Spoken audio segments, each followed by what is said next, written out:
Oi, Dani. Oi, pessoal do podcast. Eu sou de São Paulo. Essa história aconteceu em 2015 e nesse momento eu prefiro não me identificar porque envolve pessoas e eu nunca contei para essas pessoas o que aconteceu. Então, enfim, vamos à história.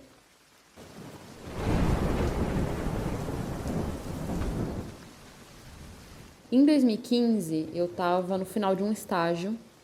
Eu sou artista. Para artista, arrumar emprego é muito difícil.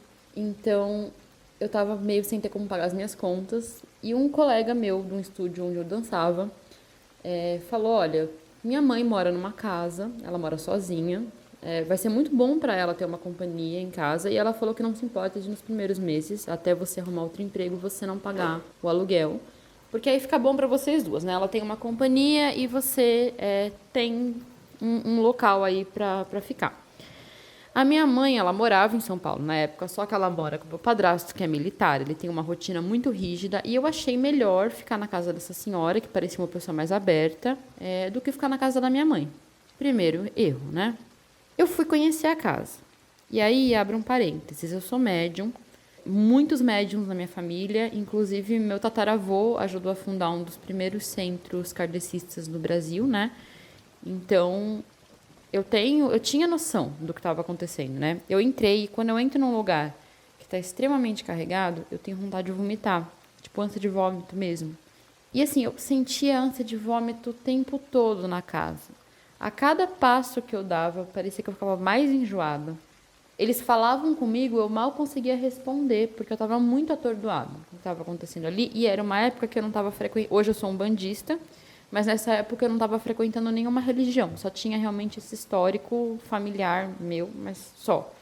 E eu não tive essa percepção de que eu poderia sofrer um ataque naquela casa, né? Mas enfim, eu estava quase indo embora e o meu amigo chegou para mim, assim, bem discretamente, e falou: Olha, eu acho que você menstruou.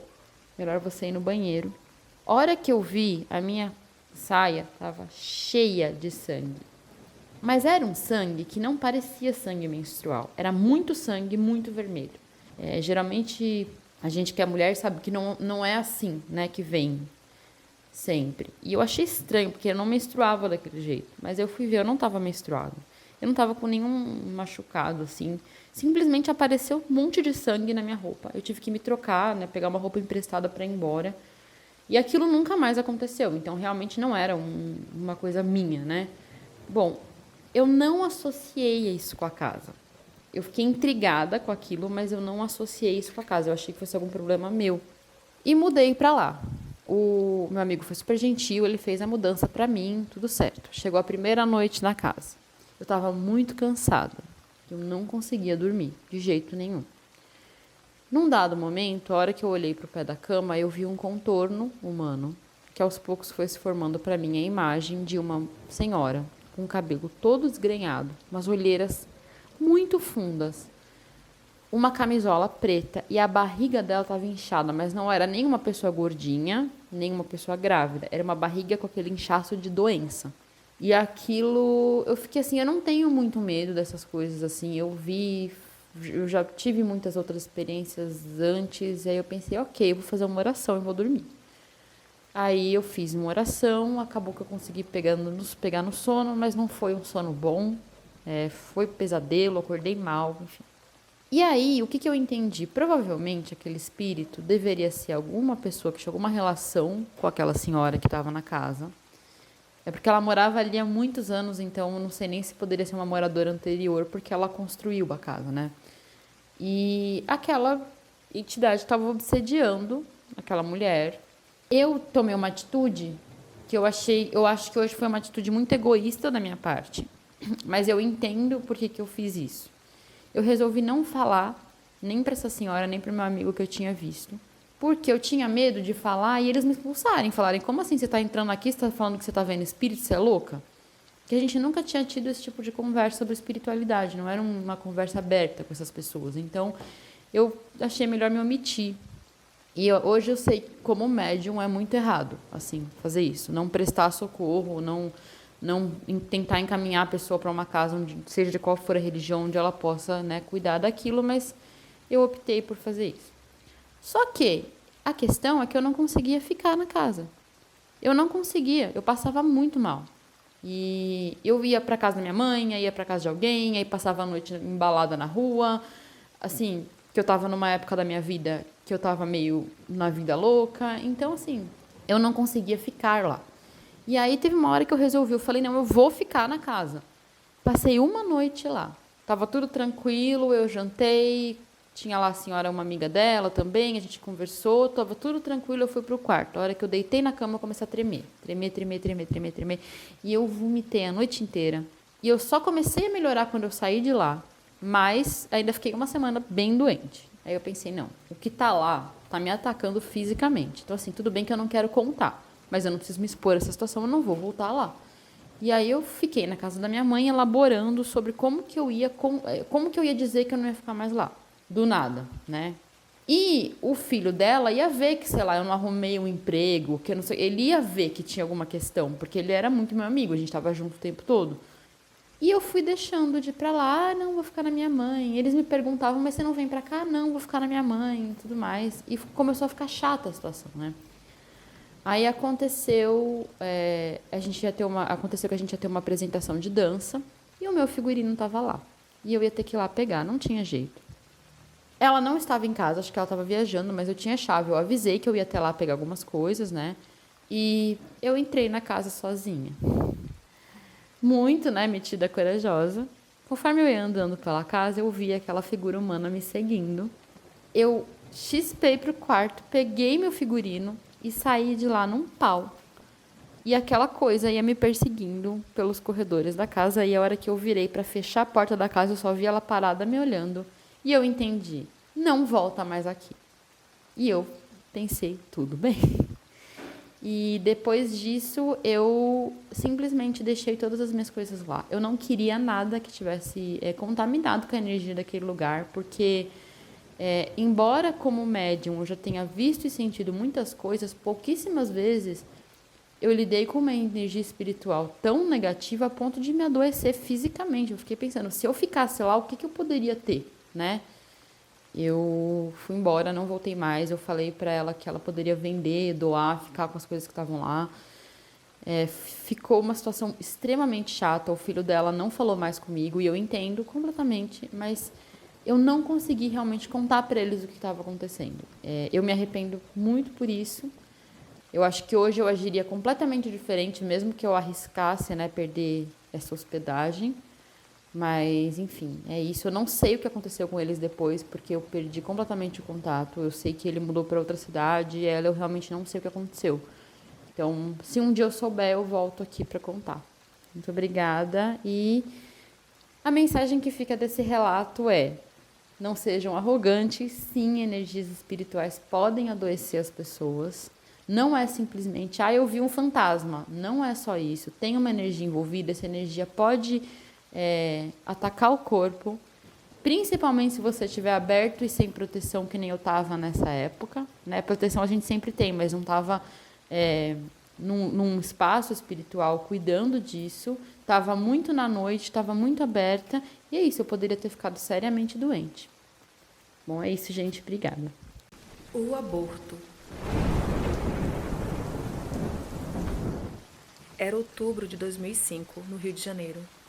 Eu tinha completado 15 anos e era muito bobinha.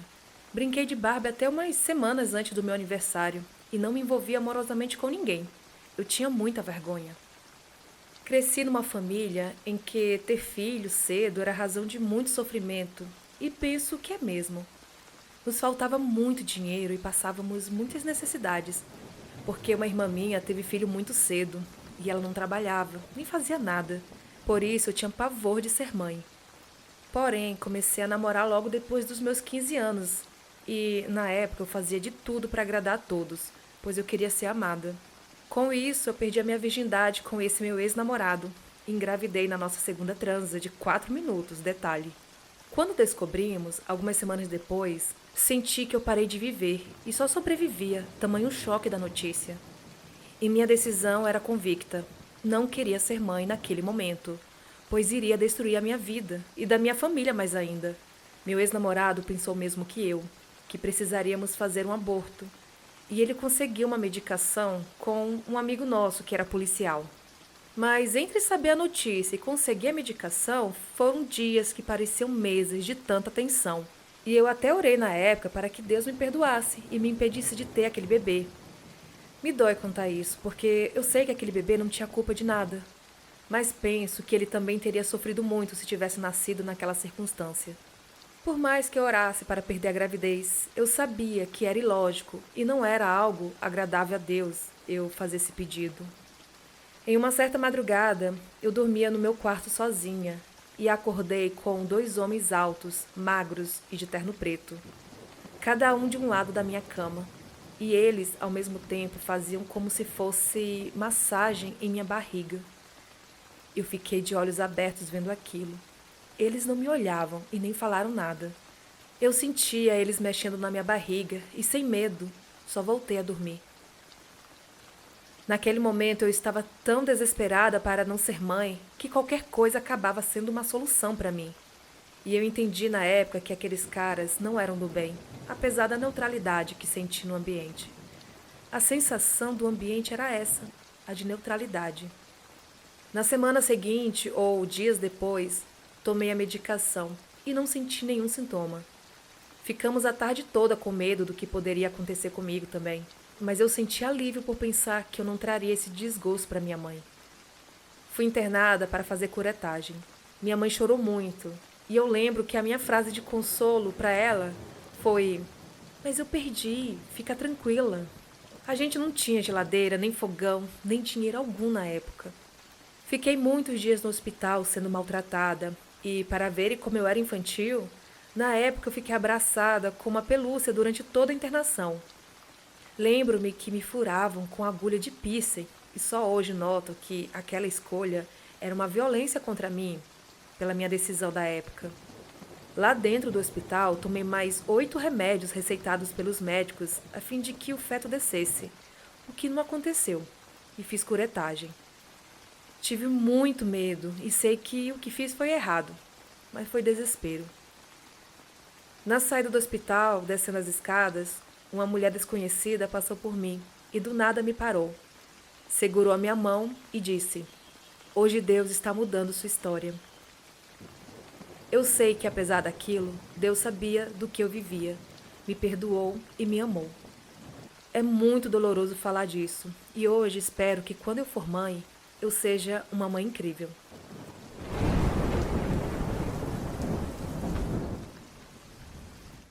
A Casa da Ilha. O ano era 2006, precisamente no mês de dezembro. Foi um ano difícil para a família, pois minha avó havia falecido alguns meses antes por conta de um câncer. Então meu pai resolveu alugar uma casa na ilha de Itaparica. Para quem é da Bahia, sabe que é um lugar muito procurado para veraneio. Fomos para lá por volta do começo de dezembro. A casa era próxima ao mar, uma rua que seguia direto para a praia e que era pouco movimentada. O terreno tinha um muro de frente de 1,60 m mais ou menos, e a casa era afastada desse muro uns 12 metros. Era uma casa de andar dividida, e a escada ficava do lado de fora. Então a dona alugou para pessoas diferentes, um pessoal até simpático. Após alguns dias na casa, meu primo, que tinha 14 anos, viu um menino passando pelo lado de fora. Na hora ele pensou que era alguém da casa de cima. Porém, descobrimos que lá não tinha criança. Então já ficamos assustados. Mas aí a minha tia falou que poderia ser o espírito da minha avó. E conforme os dias foram passando, mais gente começou a ver o tal menino pela janela, saindo de trás das portas. Juntamente com isso, o ar da casa foi ficando mais pesado. Nos finais de semana, a casa ficava mais cheia, e com isso bebíamos, e parecia que isso piorava muitas coisas. Gente que nunca havia discutido brigava, quedas e outros acontecimentos estranhos. Após o Réveillon, ficaram na casa apenas eu, a minha mãe e meu irmão, que era criança na época, a minha irmã e o meu cunhado. Numa quarta-feira, se não estou enganado, meu irmão adoeceu da garganta e a minha mãe decidiu ir embora. Então todos foram e apenas eu fiquei, já que eu iria para Salvador no sábado. De Salvador para a ilha é muito próximo. Basta atravessar de barco, ferryboat ou catamarã. Até então, eu não tinha visto nada. Mas na quinta-feira, eu estava deitado numa rede na frente da casa, lendo uma revista. E quando olhei para a rua, vi que passava um cara negro, com o cabelo descolorido. Ele era alto e magro. Só que teve um momento que ele passava pela rua e passava por dentro, tipo como se ele atravessasse o muro. Tinha hora que eu vi o corpo todo, outra hora só vi a cabeça. Aí eu fiquei parado. Não com medo, mas achando, com razão, aquilo bem estranho. Quando ele terminou de atravessar a frente, corri para a rua ver o que era e simplesmente não havia nada. Na sexta-feira, quando eu fui dormir, sendo que seria a minha última noite lá, passei o tempo todo sonhando com o enterro da minha avó.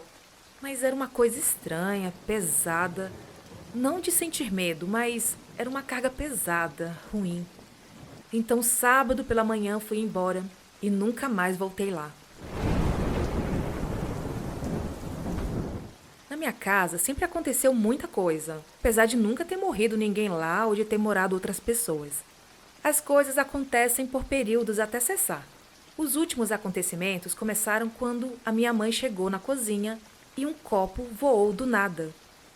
Então, a partir disso, comecei a perceber algumas coisas.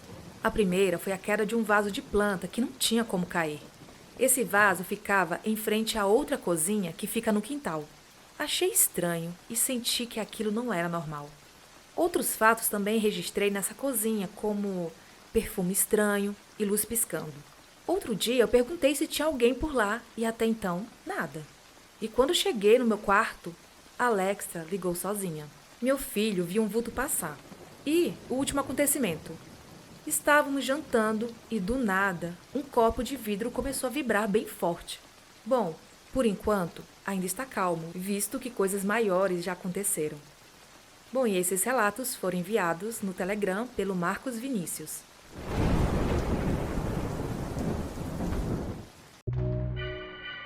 E estes foram os relatos de hoje. Você tem alguma história sobrenatural para contar? Envie seu relato para o e-mail assustadoramente@outlook.com. Siga também o Instagram, que é o assustadoramente_podcast. Entre para o grupo do Telegram. Os links estão aqui abaixo na descrição do episódio. E se você gostou, deixe seu comentário, seu like e compartilhe para uma pessoa que curte histórias sobrenaturais. Até o próximo vídeo.